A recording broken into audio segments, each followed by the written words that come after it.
So, following on from that, do you think that the UK probably needs to look at maybe developing some form of, I don't know, I'm going to say RFU funded professional circuit to enable the best quality players to be able to be playing on a more regular basis domestically, maybe in a way to support the England Sevens team?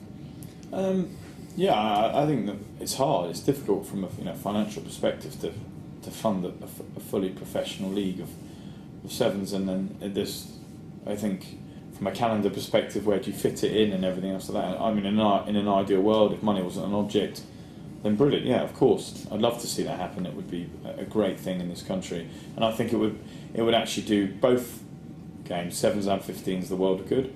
I think the RFU are pretty proactive. I think where we're going now, I think they're starting from the top down. Let's get our seven side focused, winning, fully professional, so that then that grows. If teams are winning, if England teams winning, that's better for the country. If we go on to win World Cups, win World Series, win Olympic golds, even better. And then more people will start playing. And at the moment, I think that those wheels are in motion. I just, like with everything, it takes a bit of time. And we are, as a nation, fairly entrenched in our 15s rugby, and it's very difficult to find a slot within the rugby calendar as to where we fit that without player burnout and some of the other issues that have been raised in the past. Okay.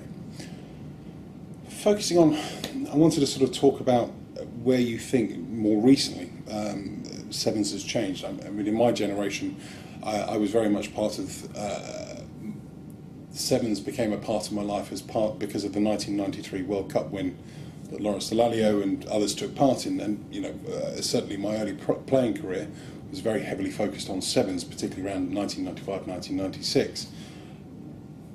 Given how the sport has changed, is there something that's happened, maybe from an England focus or from an international focus, where is there a year where the international bodies changed their approach to sevens? Given you've been involved with the sport for the last 8 years, is there a landmark year that you could probably say that's the year that we decided to do this?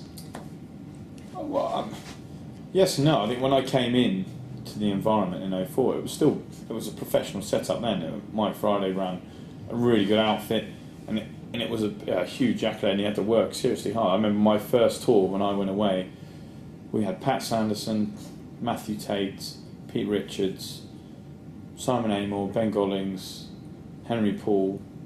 All these guys were full internationals at that time and playing sevens. Matthew Tate was just coming through, he went on to it. Obviously Simon Amor, Ben Gollings were seasoned players. Ugo Monye was and Tom Vondel were our two pacemen out wide. So for me, it was a big eye-opening experience, and it was a tough environment to play for. Then it was viewed as a development tool, so it was all about taking these guys, bring them on, playing Freeman. But it was still not fully professional, but it was a professional environment. Maybe the turning point in terms of other nations picking it up, because I think England I think that some of the major nations, England, New Zealand, South Africa, have always been on the money and wanting to be competitive in the series. But the turning point as a whole for the sport was the Olympics, I think. That's when money starts coming in, because the likes of Spain, Portugal, in their country, rugby doesn't have a huge standing. Nobody really follows it. They're football mad, football crazy. But everybody loves the Olympic Games. So as soon as that comes in, all of a sudden, they want a program. They want to be competitive, and they also recognise that if you've got 12 players that are talented, can run, catch, and are good footballers, you've got a chance on a sevens field. Anything can happen, because you need 7 guys that aren't necessarily specialists at certain positions. They don't have to be a hooker, second row, or an amazing scrum half or a prop or something like that. It requires specialist talent, specialist body shape, and everything else. Mm-hmm. You just need to be a good athlete first and foremost, and then after that you can work on the rest and coach them. And I'm not saying that anyone could just turn up and play sevens internationally, but that was the turning point, was the Olympic Games, I think. Okay. Talking about the Olympics, Ben Foden and Chris Ashton have recently come out as stated they'd both very much like to be a part of the Olympics sevens squad, or they've sort of expressed an interest in getting involved. given where Sevens has currently got to, do you think that the games are growing apart in terms of you're going to end up with out-and-out Sevens specialists, and for someone like Foden or Russian to actually go from the 15s game to Sevens in probably a short space of time, given their 15s commitments, do you think it's going to be possible for them to be able to make that transition? I don't, from obviously how the whole decision making and what's going on with the Olympic, I don't know. That's not my call. All I can say is from a personal perspective, when I came from 15s back into 7s, it was hard work. The game moved on massively from 2009, and as an individual, I'm a pretty fit individual in terms of whenever we used to do our fitness testing with England, I was always top 3, so I never really struggled for that sort of stuff. And coming back into that 7s environment, I realised just how different it was in terms of the miles you have to run, the kilometres you have to run, the speed you have to be at, the ability of some of these guys. And I just think I don't think the games are poles apart. The rules are exactly the same, you're just reducing the numbers. I just think that the understanding is different. The decision making is a bit different because there's more space. And then when you couple that with the fact that you can't feel your legs and your lungs are burning, it's just hard. And I think as you get nearer to that Olympic Games, there may well be a choice to be made. But I'm in the 7s environment. I've got into this environment because I want to be involved in these next 4 years. And if other guys want to do that as well, then good on them. It'd be great for this country, great for this nation. So. Okay. Now, just changing the tact ever so slightly, we don't get the opportunity to speak to somebody of your calibre very often, but we couldn't really resist asking: do you have a favourite tournament, and why is it so? Why would you say that tournament?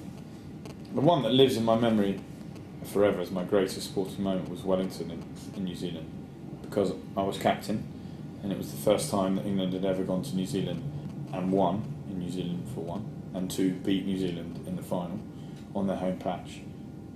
And we were 17-0 down just before half time, and to come back and win that 19-17 on the hooter, the noise in that stadium was, you could have heard it, was definitely, you could hear a pin drop. It was unbelievable, and that was the greatest sporting moment of my career. And then I think that was backed up and coupled by coming to London and doing the same again, beating New Zealand in extra time in front of our home crowd. It was all live on Sky, and we'd gone from something like 30,000 on the first day, and people had seen how well we were playing. Word had got out. It was a great weekend. The sun was out, and we ended up having something like 60,000 people or 65,000 people in Twickenham for the final. And it was an unbelievable final, absolutely amazing final. And there was toing and froing. It got taken to extra time because Dan Norton scored just before the hooter to tie it up for us, and then Mickey Young won it with a score in the corner, and it was a cracking way to sort of bring our World Series 7 Series to a close, and to do it in that sort of fashion was amazing in front of your home support. And I think that galvanised and put the London leg on the map, because before that it had maybe sort of stuttered along and hadn't got the support, whereas now it's I think this year it's aiming to be sold out both days, 80,000 people, so that would be unbelievable. Oh, cool. We do have one sort of final question for you. Now, obviously, at the time Ben Golling started playing 7s, it went through that transitional period where it was growing up and becoming a professional sport. How likely is it that there's going to be another player that's going to be able to play for the amount of time that Ben did playing 7s? Is that something that you see as... I mean, he must have played, 14, 15 years for England at 7s? Yeah, he's an unbelievable 7s player. Probably one of the greatest players that England's ever had. In fact, the greatest England player has ever had, and probably the best player that's ever been on that circuit, along with Sir Revi. And I think if Sir Revi hadn't been there, he would have been recognised as the out-and-out best. He was I think maybe he was a bit unique in that perspective. He was older than me playing, and I don't know how he was so fit, because honestly the demands and the aches and pains he must have had must have been incredible. But he's a phenomenal athlete. I think if anyone is to do that again, it's going to be a brilliant achievement. It is possible, because it may be to rack up the same amount of points, but I think the duration is going to be hard, because as the game gets bigger, there's going to be more tournaments, and therefore that's more demand on your body. And that's less rest time and all those other factors that come into play. And then you add the competition. You know, back maybe when Ben started, it would have been the traditional. You know, we'd have 50-0 thrashings, and we'd have one hard game on the first day, and then they'd slowly get more difficult towards the end of the second day. Whereas now, as I said, we turn up on first day in Dubai, South Africa, first game out, and if you're not on the money, you're going to lose, and that is a different demand on your body and what you have to go through and the preparation you have to be in and everything else like that. But I mean, take nothing away from him. It was I think it's a record that will stand for a hell of a long time. There are players who could potentially do it. Cecil Africa's one for South Africa, phenomenal sevens player. He's already racked up something like 700 points in 2 or 3 seasons. He could be one to surpass that level. But you know, we've already seen last year he dropped off. He wasn't there. He wasn't on the money. So what Ben Gollings did was outstanding. Okay. Well, look, Ollie, thank you very much for agreeing to take part in these videos, and obviously good luck in Dubai for the end of the week. Thank you. We wish you all the best for the rest of the season. Top man. Hopefully see you out there. Thank you. Cheers.